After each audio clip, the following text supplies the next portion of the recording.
If you have interest in interest, this is the video for you.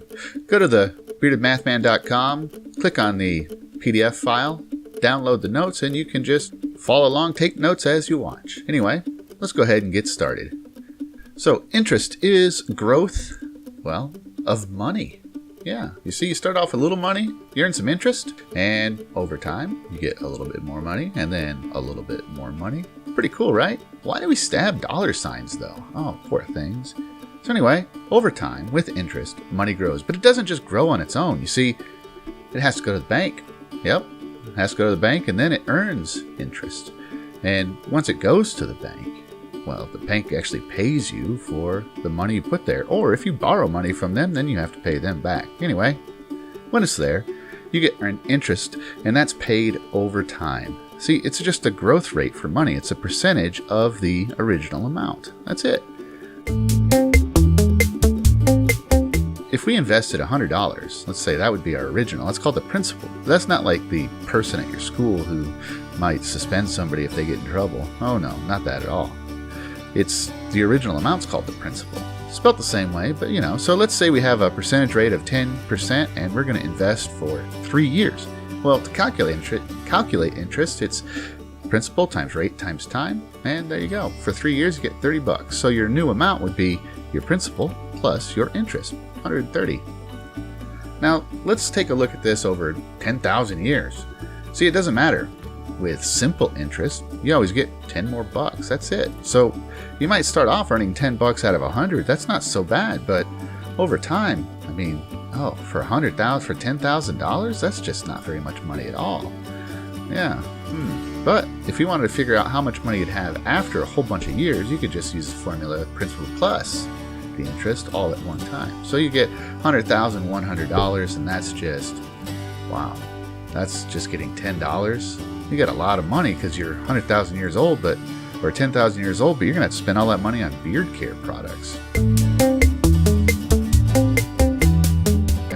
Compound interest is a little different because your interest gets added into your amount. So your amount that you're earning interest on goes up every single year. It starts off the same, right? But then that $10 gets added into the amount, and then you earn interest on your 100 plus the 10. And it gets added again, and then just keeps going up at a greater amount every single year. It's pretty cool. So there's a fancy formula for compound interest. A equals 1, blah, blah, blah. You can see it right there. But the N is the number of times a year that the interest is compounded. But for this video, we're not going to talk about that because this is just Algebra 1, and we're just going to be compounding once a year. So let's see how much we'd have if we did for 10,000 years. Let me plug that in and put all the numbers where they belong. Let me grab my calculator here, get it all cleaned up, set up, ready to go. And what? That doesn't make any sense. What is that? Oh man, that's just horrible. Well, let's take a look. If you did $100 at 10% for 10,000 years, well, that's more money than can be counted. What? But we know exactly how much it would be if it was simple interest. See, compound interest, it goes up super, super fast. In fact, let's take a look at the two. Let's compare them. Let's just do 10 years because we can calculate 10 years. In 10 years with simple interest, you'd have $200. And 10 years with compound interest, you would actually have $259.37.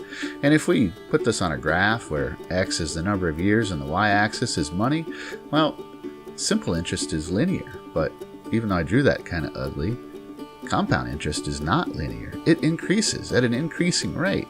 Let's go ahead and take a look at something a little cleaner so you don't have to see my ugly doodles. But if I were to take an Excel spreadsheet and make one column for years, we're going to go to 60 some odd years and type in my little formula here for compound interest, and I just plug it all in and boom, there we go. So here we're going to compare simple interest and compound interest, and look at that graph. You see, the simple interest, it just goes up by the same amount every time. I hope this was helpful. If it was, please click like and maybe even subscribe. And if you ever have any questions, you can hit me up on Twitter @BeardedMathman. That's it. And if you want to help support our work here, you can always visit our Patreon site. We'll put a link in the description below. Anyway, thank you for watching.